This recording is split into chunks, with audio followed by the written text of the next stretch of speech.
Alright, YouTubers, I'm here right now to basically rant about Twilight. I know it has been done before. I know it has been done better before. Not Twilight, the rant, actually. So, yeah, I'm just doing it to blow off steam because these books really, really annoyed me, at least as far as I could get. I read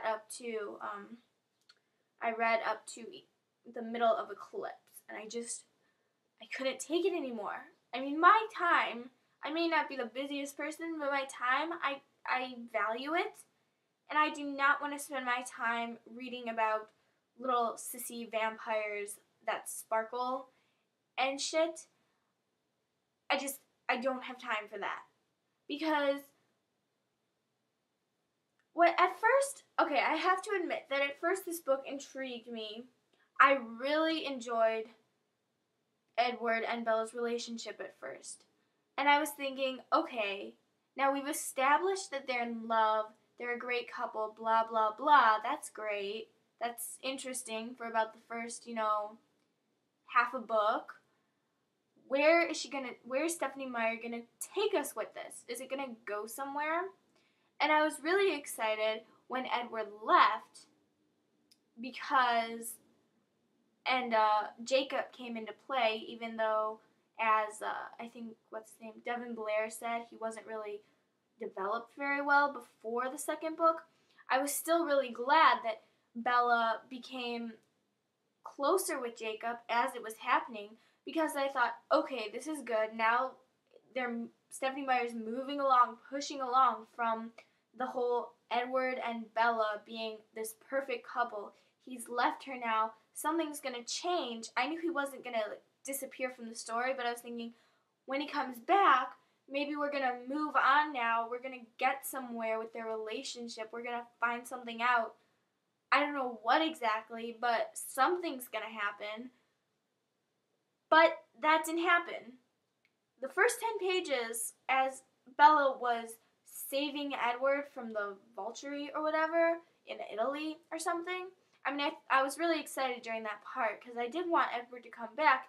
He does make the story exciting, but I thought, okay, she's got him back and she couldn't resist to go get him, but maybe now there's going to be some issues with their relationship. Instead of just being, oh, lovey-lovey, kissy-kissy, whatever. But no.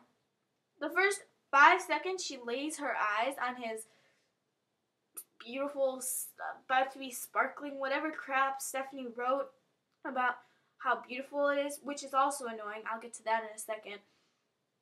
No, she says, everything that just happened the last 6 months that my life was wasted, crying over Edward being gone, that never happened now. It's basically irrelevant because he's back now. I'm going to get him back, and we're going to be happily ever after again, which is crap, because that just leads me to believe that the story is not going to go anywhere, and the characters are going to be exactly the same at the end of the series as they were at the beginning, which led me to stop reading in the middle of Eclipse, which was a piece of crap.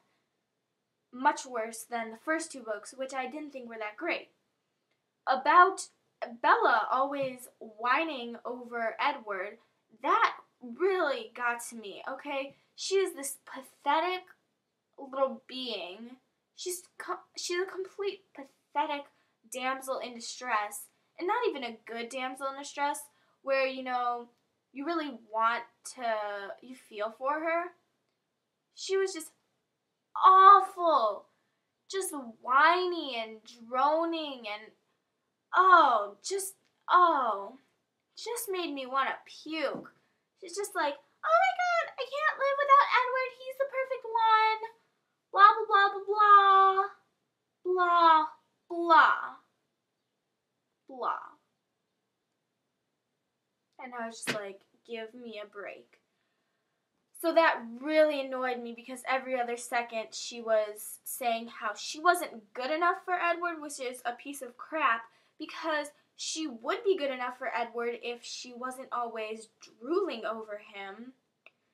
2, that how beautiful he was, how wonderful he was, how magnificent this being was. And it was just like he has nothing bad about him. So why should I just don't know. I don't know what to say. He's too perfect that he's not perfect.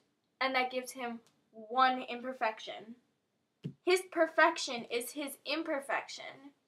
And when that happens, that is freaking annoying. That is, oh, shit. That's what it is. Anyways, so I stopped reading Eclipse because it was a piece of crap, because nothing was happening.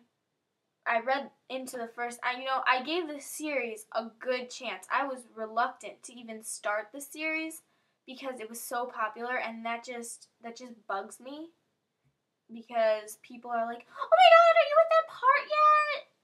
Are you at the part where blah blah blah happens? I'm like, no, but thanks for telling me what's going to happen next.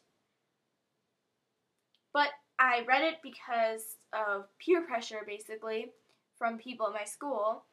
And wow, it shows me what they know. Really. I mean, I have nothing against, to close, I have nothing against you Twilight fans. I really don't. But I also don't comprehend you guys, because there are so many more books that you could be spending your time obsessing about, and you choose this piece of crap, which didn't make sense to me at all. Oh, one more thing. I saw a video on YouTube of someone burning the Twilight book, which also really bugged me and annoyed me to all hell, because honestly, guys, you can see somebody out there likes the book. Don't waste a perfectly good book just because you have a problem with it. I mean, maybe we don't like it, obviously, but somebody does. It's called the Salvation Army, basically. Salvation Army. Don't go wasting paper and books for your enjoyment so you can watch something burn. Go buy some charcoal and get a life. So basically, to sum things up, Twilight is a pretty crappy book, although it did intrigue me at first, but I thought it was going to go somewhere, and it didn't. Don't burn books, even if they suck, which Twilight did, and don't waste your time on books that do suck, like Twilight, and everyone's time is precious. That's how I'm going to wrap, and thank you for watching.